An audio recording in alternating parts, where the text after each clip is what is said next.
नमस्कार मैत्रिणींनो, बरोबर पाहिलं तुम्ही स्क्रीनवर पाहताय तसं आलं चहा पावडर आणि चहा मसाल्याचा पुरेपूर स्वाद देणारा असा प्रेशर कुकरमधला चहा आज आपण पाहणार आहोत।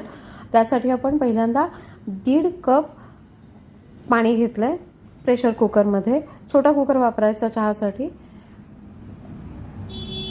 याच्या शिट्ट्या अगदी पटपट होतात आणि त्यामुळे चहा असा पटकन घट्ट असा चहा तयार होतो, कारण आपण यामध्ये पाणी, दूध आणि चहा मसाला, साखर, चहा पावडर, दूध याचा सगळ्याचा वापर करणार आहोत। आता पाहू शकता पाणी आपलं गरम झालंय। लगेचच आपण यामध्ये दूध ॲड करणार आहोत, अर्धा कप।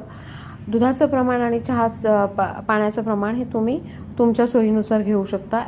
अर्धा अर्ध घेतलं म्हणजेच एक कप पाणी आणि 1 कप दूध असं घेतलं तरी चालेल, किंवा पूर्ण दूध घेतलं तरी चालू शकतं। त्याप्रमाणे त्याची कन्सिस्टन्सी तयार होते, घट्ट पातळ जसं असेल त्याप्रमाणे।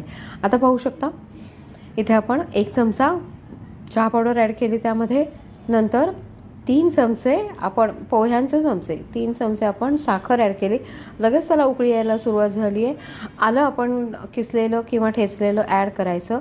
आपल्याला हवं तितकं चहा मसाला किंवा वेलची पावडर ॲड करायची। तोपर्यंत चहा उकळायला सुरुवात झाली। आता आपण लगेचच झाकण लावून देणार आहोत।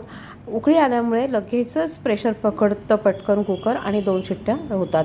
पाहू शकता छान असा मस्त गरमागरम वाफाळता चहा तयार आहे। झाकण मात्र वाफ गेल्याशिवाय उघडायची नाही। पाहू शकता छान असा आपला घट्टसर वाफाळता चहा तयार आहे, ज्याच्यामध्ये चहा पावडर आणि त्यात टाकलेले मसाले याचा पुरेपूर स्वाद उतरलेला आहे। कसं वाटलं मैत्रिणींनो व्हिडिओ? आवडला असेल तर लाईक करा। थँक्यू।